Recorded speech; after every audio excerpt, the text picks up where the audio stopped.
Yo, put on your drinking boots. It's not Wednesday, it's Thursday. Sure, who even knows what day it is these days? We're in the dark zone. 31st to the 12th, Lauren Clark. I love this time of year. It's Yes. the end. Why? Why can't we have blank 1, blank 2, blank 3, blank... This is my proposal from It's earlier. the end of 2015. This is my proposal from earlier to have an extra week in between Christmas and New Year's. And Stuart poo-pooed it for scientific reasons, which is hilarious. But In itself, yeah. in itself. But I still think it would be great. Well, Just sneak them in there. it's the most hated day of the year, Lauren Clark, here at the Stupidly Small summer series. Why? Well, it's New Year's Eve. It's the most confounding, confusing or depressing night of the whole year. New Year's Eve, is there a better example of human a time failure. where XP management is key?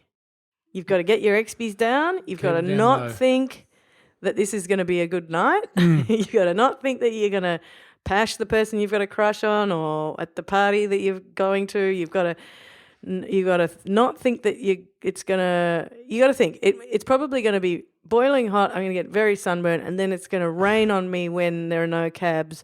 And you know what I mean? Like it's just you just got to really – You got to avoid violence. You got to avoid. You just got to avoid. This is going to sound like, for anybody under the age of 30.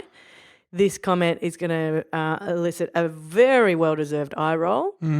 But I now consider sitting on a beach with a drink in my hand, with some good people around me, the ultimate New Year's. Not some good people. Half a dozen tops. Yeah, You know right. what I mean? Like, just really get down low with those XPs. Or, go hard and don't care how it turns out. I don't think I've ever had a good New Year's Eve. I have. I've had some great New Did Year's you pick up? Eves. I've had some great New Year's Eves. I've never picked up on New Year's Eve. Haven't you? Maybe it's trying too hard. You know, See, it's that's one what I of those- mean. That's what I mean. Yeah, It's well- a try-hard night. You go out expecting, Yeah. this could be the night of my life. Yeah, you know? yeah. And then It does. 2 a.m, you walk around by yourself and you go, I've only got $30 and it's Absolutely. it's terrible. I have in my let's talk about reflection. Thank you, right? Lauren Clark. I one year, and I've never quite known if the people that own this house, the extent to which they have anything against me for this, right? But they went away to like Europe or no, it was America. They went away to America. It doesn't matter. Who cares? They went away for the entire summer, and they had a beautiful house with like 40 million bedrooms and like cooling and aircon, I suppose is what I mean, and a pool. They had a pool, and it was in a city too, and I was able to be got to by public transport. And they said, would you like to house sit? And I was like, oh, well, it's all summer and blah, blah. And they're like, here's the thing, have parties. Like, live it up. Have a nice time. Invite whoever you want. We don't care. We just want it to be lived in. Because, one summer we did this, we got robbed. Everything got taken, blah, blah, blah. So just, like, be at home, make yourselves at home, and have as many parties as you like. Like, they literally said, have as many parties as you like. Right.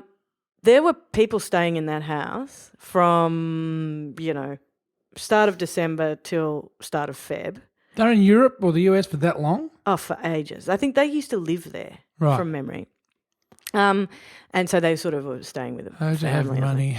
Oh my God, seriously. Anyway, it was like, and then we had a few mates, and the mates had some British mates over. So there were about half a dozen British boys who came over to basically live in the house all summer.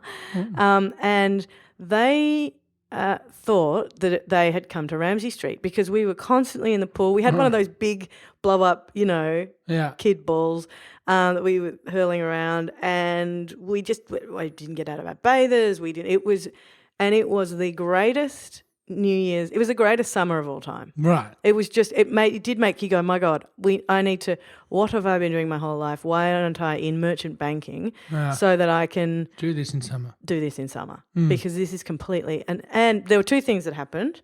We spilt red wine on the beautiful white carpet, and there was a 4-day, like, how do you get red wine out of stuff kind of thing. Bit pre-Google too. It wasn't pre-Google. Thank you very much. But we were looking at Google rather a lot.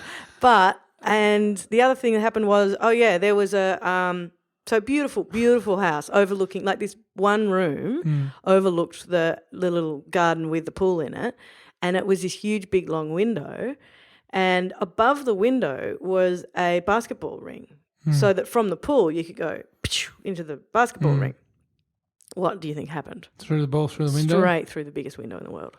Did you pay for it? Yeah, we all chipped in. Right. But apart from those two things, it was the greatest. And at New Year's, and it was one of those things where you just went, how many days have we been here having this party? Like, it just was completely. And so I think debauched. Having had that summer and that New Year's, I went, cool. So I've got one good New Year's out of my life. That is a top result, because most people have what the rest of my New Year's were, which was just like disappointment after disappointment, and like getting stuck in, Elstonwick at some party when you were really the only reason you were there was with your dumb mate who said, let's go to my mate's Elstonwick party before we go to your cool one, and you never get to the cool one because your dumb mate. You had the cool party, or you the Elstonwick? Not saying cool. I'm saying good for you, like fun for you. Cheerful. That's right. Now, Lauren Clark. It's fine. You had, the English backpackers and everyone, he's running around. You had people in their bay. There's all the, it was fun times. Yeah. But that is a minority. That is the minority party, that's as what you've I mean. admitted. Oh, that's what I mean. So, no, I think that is like a miracle. That is a New Year miracle. Yeah. So tonight, this is our advice. Stay at home. No, drink on the beach.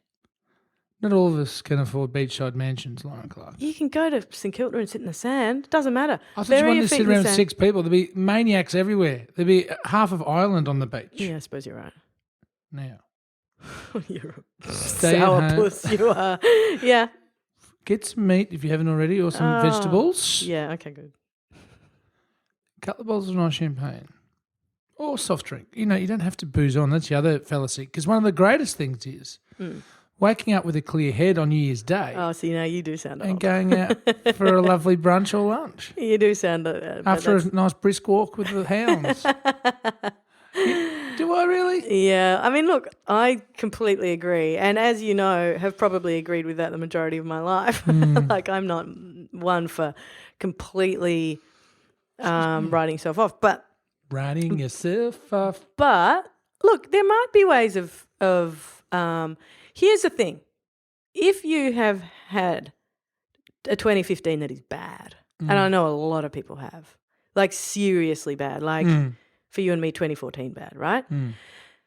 You do, and you've got a night where someone's got a party on and they're a good friend, and you know there's going to be a spread, and you can buy some booze and you can have a bit of really just let yourself loose for one night as a kind of metaphor / symbol / go to hell 2015. By all means, feel free to do that. However, do not expect that that's going to make you happy. Do you know what I mean? Like, that's the thing. You just have to, just at the back of your mind, have a little bit of XP management that it's okay. It's okay if this doesn't solve all my problems. All right, Lozzie. Okay? Well, look. That's my advice. That's your advice. Reflect on the year.